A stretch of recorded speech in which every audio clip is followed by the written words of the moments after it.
Hi everyone. In this video, we have been given one circuit in which two MOSFET M1 and M2 are connected, whose gates are controlled by some external voltage source. Now in this question, we need to find out the slew rate of this output. Condition is that if the MOS M2 and MOS M1 gate voltages are sharply changed, if you see the delta V1 voltage which is applied at the gate of M2, that is suddenly raised from 0 to some higher potential. Similarly, delta V2 voltage which is applied at the gate of MOS M1, if that is suddenly dropped from highest potential to 0, then how these voltage change, sudden changes in the gate voltages are going to impact the slew rate of this output, that derivation we need to do. So first of all, let's try to understand what will happen if instead of dual changing of gate voltages, let's say this MOS M1 gate is some constant voltage which is denoted by VV. That means this MOS M1 is operating in saturation region and it is working as a constant current source. Then this will become the case of common source amplifier where gate potential is drastically changing from 0 to high potential at a very fast rate. So in that case, what will happen? At t equal to 0 plus, when your gate potential is changing from 0 to max potential, suddenly the overdrive voltage of this NMOS will rise. That means VGS will suddenly rise and it will demand the current, sudden current. Since this MOS M1 is working as a constant current source, it will have some fixed bias current. So what will happen? It will take some fixed current from this MOS M1 and extra current it will take from this capacitor. So if I have to write the current in this MOS NMOS, it will be equal to summation of PMOS current plus summation of load current. That means if you see here, as soon as the gate voltage will rise very fast, the output node will also fall sharply. That means slew rate of falling node will be very high. Whereas once this gate voltage will go to 0, this NMOS will be turned off and the fixed current, which is fixed bias current which is coming from PMOS, that will be used to charge this load capacitance. That means if you see here, the charging of this load capacitance will be slow because of the fixed current, whereas the discharging will be very fast because of the spontaneous transient current which is coming because this delta V1 is rising very fast. So you can understand one concept here, slew rate for both the edges can be different. For rising edge it could be differ and for falling edge it can differ. This was not the part of the question, but in order to understand the dual excitement which is happening at MOS M1 and MOS M2 gate, we need to understand first what will happen only when one gate is being excited. Now we understand this concept, let's talk about the dual excitement case. So if I talk about, if you see here, delta V1 is rising from 0 to 1 sharply and delta V2 is changing from 1 to 0 sharply. So if I have to write the current which is flowing in NMOS, that I can write as almost equal to bias current plus, since this transition at gates are large signal, but we can consider the incremental large signal approximation model to determine how much current will change. So whatever analysis we are doing, this will be only applicable for t equal to 0 plus condition at very initial condition, because these all are large signal changes and whatever approximation we are doing, that we are considering based on the small signal model. So if I have to write the NMOS current, I can write it as bias current plus GM of this NMOS into delta V1 change.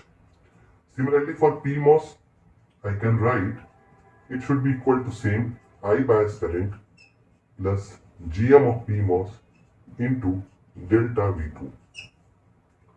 Now slew rate, we know slew rate definition wise is dV out upon dt. How fast output is changing, that defines slew rate. So if I apply KCL at this output node, KCL at V0 if we apply, So the current which is going in capacitor CL dV or dV naught upon dt would be equal to current going in PMOS minus current going in NMOS.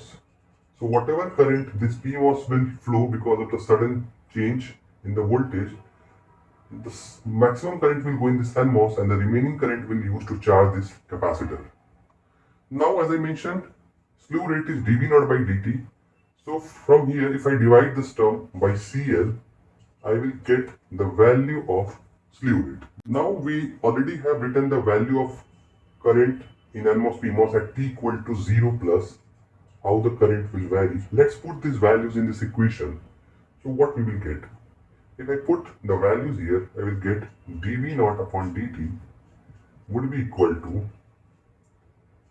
IB plus GMP into delta V2 minus IB minus of GMN delta V1 upon CL. So bias current will get cancelled out and we will end up getting GMP delta V2 minus GMN delta V1 upon CL. So this is the slew rate definition for this case where dual excitement is happening at both the gates of this circuit. Now, as I mentioned in the beginning of this question, slew rate was not same for rising and falling edge. Falling edge was fast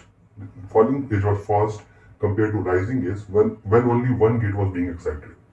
Now let's say for this condition, if we need to have symmetric slew rate for rise and fall edge, then what condition it should follow? So for symmetric slew rate of rise should be equal to slew rate of fall. Correct? Now if I talk about rising of this output voltage, it will rise when the current from PMOS will enter in the capacitor and it will fall when the current will be withdrawn from capacitor. So we already have the slew rate value here. So for slew rate rising, this current should be more than this current. That means PMOS current should be more than NMOS current. So I can write GMP delta V2 minus GMN delta V1 upon CL should be equal to falling edge. For falling edge, this current, NMOS current should be more than PMOS current. That means this equation will be reversed in that case. We can write this as GM1 delta V1 minus GMP delta V2 upon CL. CL share will get cancelled out and we will end up getting here twice of GMP delta V2 equal to twice of GMN delta V1. So I can write it as GMN delta V1 should be equal to GMP delta V2. So this is the condition under which slew rate of rising edge would be equal to slew rate of falling edge. That means GM of both the MOSFETs should be same, and also whatever change is happening at the gate potential for PMOS and MOS, that should be same. Transition time along with the magnitude. So this was an easy question for slew rate calculation. We understood one concept here, that rising and falling slew rate is not necessarily to be same. Under certain conditions it could be same, and how the spontaneous change in gate voltage will impact the slew rate, that derivation we have done here. So I hope you must have learned something new from this video. If you found this video useful, please share with your friends, and if you haven't subscribed to our channel, please do subscribe.